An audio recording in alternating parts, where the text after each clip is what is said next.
Bismillahirrahmanirrahim. Assalamualaikum warahmatullahi wabarakatuh.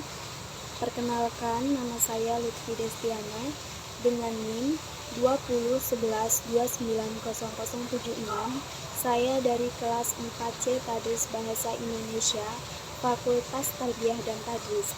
Di sini saya akan menyelesaikan tugas dari mata kuliah media pembelajaran dengan dosen pengampu Hetty Osvita MPD. Baiklah, di sini saya akan menjelaskan materi saya, yaitu tentang teks prosedur kompleks. Nah, teks prosedur kompleks ini memiliki pengertian. Di sini saya akan menjelaskan pengertian dari teks prosedur kompleks tersebut. Teks prosedur kompleks adalah teks yang berisi proses tentang membuat atau mengerjakan sesuatu yang dituliskan dengan penjelasan rinci sesuai dengan langkah-langkahnya. Kemudian, teks ini juga merupakan salah satu jenis dari teks prosedur. Bedanya adalah bahwa teks ini memiliki langkah yang lebih banyak dan rumit daripada teks prosedur yang sederhana. Itu pengertian dari teks prosedur kompleks. Selanjutnya, ada tujuan teks prosedur kompleks. Teks prosedur kompleks itu memiliki tujuan, yaitu tujuannya adalah untuk memberikan penjelasan atau memberikan instruksi tentang langkah-langkah atau tahapan melakukan sesuatu operasi agar dapat diselesaikan. Itu adalah tujuan dari teks prosedur kompleks. Selanjutnya ada ciri teks prosedur kompleks. Di sini, teks prosedur kompleks itu memiliki beberapa ciri. Nah, di sini saya akan menyebutkan ciri-cirinya. Ciri dari teks prosedur kompleks yang pertama yaitu menjelaskan langkah-langkah atau tahapan-tahapan yang harus dilakukan. Kemudian yang kedua, bersifat objektif. Yang ketiga, bersifat akurat dan aktual. Dan ciri yang keempat, langkah berlanjutan dengan penjelasan. Yang kelima, menggunakan syarat atau pilihan. Kemudian ciri yang keenam, bersifat universal. Ciri yang ketujuh, bersifat logis. Ciri yang kedelapan, terstruktur dan informatif. Dan yang ciri yang terakhir itu penjelasannya sangat detail dan terperinci. Itu tadi ada 9 ciri dari teks prosedur kompleks. Kita akan masuk ke materi selanjutnya, yaitu tentang struktur teks prosedur. Yang pertama itu ada tujuan. Di sini saya akan menjelaskan. Pada awal pembuatan teks prosedur, penulis itu tentunya biasanya memberikan penjelasan terkait tujuan dalam penyusunan teks prosedur. Hal ini juga bisa menginformasikan hasil akhir yang akan dicapai. Oleh karena itu, dalam struktur teks prosedur itu kita harus memiliki tujuan. Itu yang pertama. Kemudian yang kedua itu ada material. Di sini saya akan menjelaskan. Material itu merupakan hal-hal apa saja yang perlu dipersiapkan dan dibutuhkan dalam pelaksanaan ataupun pembuatan kegiatan tersebut. Nah, bagian ini biasanya berisi informasi tentang alat ataupun bahan yang dibutuhkan dalam pelaksanaan kegiatan.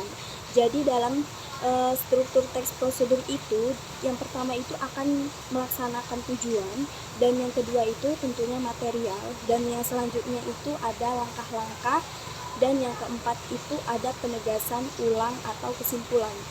Nah, di sini saya akan menjelaskan langkah-langkahnya. Pada bagian ini menjelaskan tentang proses atau tahapan yang harus dilakukan demi mendapatkan hasil yang maksimal sesuai dengan tujuan dari teks prosedur tersebut. Nah, langkah-langkah yang dibuat juga harus secara berurutan. Selain itu, susunannya juga harus logis, sistematis, dan mudah dipahami oleh si pembaca. Itu tadi langkah-langkah yang ketiga. Kemudian yang keempat, ada penegasan ulang ataupun kesimpulan. Nah, pada bagian akhir ini biasanya menjelaskan tentang kesimpulan dari suatu prosedur yang telah dilakukan. Bagian ini bersifat opsional, yaitu boleh ada dan boleh tidak ada dalam teks prosedur. Itu tadi materi kita. Terus yang selanjutnya ada jenis-jenis teks prosedur. Di sini ada 3 jenis-jenis teks prosedur. Yang pertama, teks prosedur sederhana. Yang kedua, teks prosedur kompleks. Yang ketiga, teks prosedur protokol. Di sini saya akan menjelaskan masing-masing dari teks prosedur tersebut. Teks prosedur yang pertama yaitu ada teks prosedur sederhana. Teks prosedur sederhana ini hanya berisi 2 atau 3 langkah saja. Contohnya, prosedur untuk mengoperasikan setrika. Itu contoh yang pertama. Kemudian, yang kedua itu ada teks prosedur kompleks. Pada teks prosedur kompleks ini, dia terdiri atas banyak langkah dan jenjang untuk tiap tahapannya.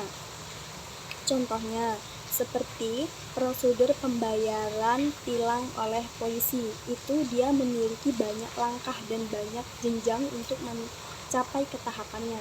Kemudian yang ketiga ada teks prosedur protokol. Teks prosedur protokol ini merupakan teks prosedur yang langkah-langkahnya bisa dibolak-balik, tapi tujuannya tetap sama, yaitu agar bisa tercapai. Contohnya seperti cara memasak mie instan. Itu tadi jenis-jenis dari teks prosedur. Kemudian yang selanjutnya, kaidah kebahasaan teks prosedur.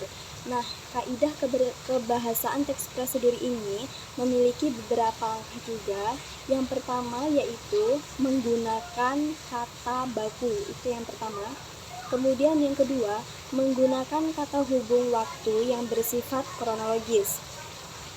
Kemudian kaidah yang ketiga itu menggunakan kata hubung syarat. Kemudian yang keempat, menggunakan verba material berupa tindakan fisik. Yang keenam, menggunakan verba tingkah laku. Yang ketujuh, menggunakan kata perintah. Kemudian yang kedelapan, menggunakan kalimat pertanyaan dan pernyataan. Kemudian yang kesembilan, menggunakan bilangan sebagai penanda urutan. Dan yang terakhir itu ada partisipan manusia. Itu tadi termasuk ke dalam kaidah kebahasaan teks prosedur. Selanjutnya itu kita akan membahas tentang contoh teks prosedur. Di sini saya ada contoh dari teks prosedur, yaitu cara membuat getuk lindri. Getuk lindri ini adalah sebuah makanan. Di sini kita akan membahas ya tentang getuk lindri itu bagaimana cara teks prosedurnya. Nah, di sini saya akan menjelaskan getuk lindri itu merupakan salah satu makanan tradisional khas Jawa Tengah. Panganan ini juga berbahan dari bahan dasar singkong. Dan semua kalangan memiliki peminat yang tinggi untuk getuk lindri tersebut. Kemudian, getuk lindri ini biasanya disajikan dengan parutan kelapa agar rasanya itu semakin nikmat. Untuk melakukannya sendiri, di sini kita memiliki beberapa metode dan langkah-langkahnya. Di sini sudah terlihat sangat jelas bahan-bahan dan cara untuk membuat getuk lindri. Di sini kita masuk ke dalam bahan-bahan. Yang pertama itu ada kita siapkan 1 kg singkong yang bisa dimakan. Nah, dalam artian bukan singkong yang beracun ya, tetapi singkong yang bisa dimakan. Kemudian yang kedua kita siapkan 1 sendok teh garam halus. Kemudian yang ketiga, bahan yang ketiga kita siapkan 300 gram gula. Dan yang keempat, kita sediakan pewarna makanan sesuai keinginan dan kebutuhan, ataupun bisa juga disesuaikan dengan banyaknya singkong. Itu tadi bahannya. Kemudian di sini ada bahan taburan. Yang pertama itu ada kita siapkan bahan taburan 1 buah kelapa tua yang diparut terlebih dahulu. Itu gunanya untuk ditaburkan di atas getuk lindri tersebut. Kemudian yang kedua, 1/2 sendok teh garam dapur halus. Kemudian di sini ada langkah-langkah untuk membuat getuk lindri. Yang pertama itu terlebih dahulu kita kupas singkong terlebih dahulu dengan pisau untuk membersihkan singkong. Kemudian bersihkan dengan air. Itu langkah yang pertama. Kemudian setelah singkong dibersihkan, kita potong singkong yang sudah bersih sesuai dengan kebutuhan. Kemudian yang ketiga, rebus singkong dalam air mendidih hingga matang dan empuk. Kemudian biarkan dan dinginkan. Dan jika cuacanya dingin, alangkah baiknya jika kita gunakan setengah kilo singkong yang sudah kita haluskan. Nah, cara yang kelima, kita tambahkan gula dan garam, kemudian diuleni dengan tangan hingga tercampur rata.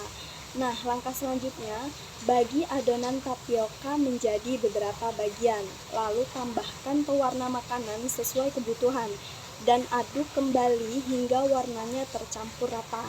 Nah, kemudian cetak adonan tapioka dengan cetakan getuk lindri dan sisihkan agar tidak tercampur dengan adonan. Langkah yang selanjutnya, campur kelapa, cincang, dan garam, aduk hingga merata, lalu kukus sebentar.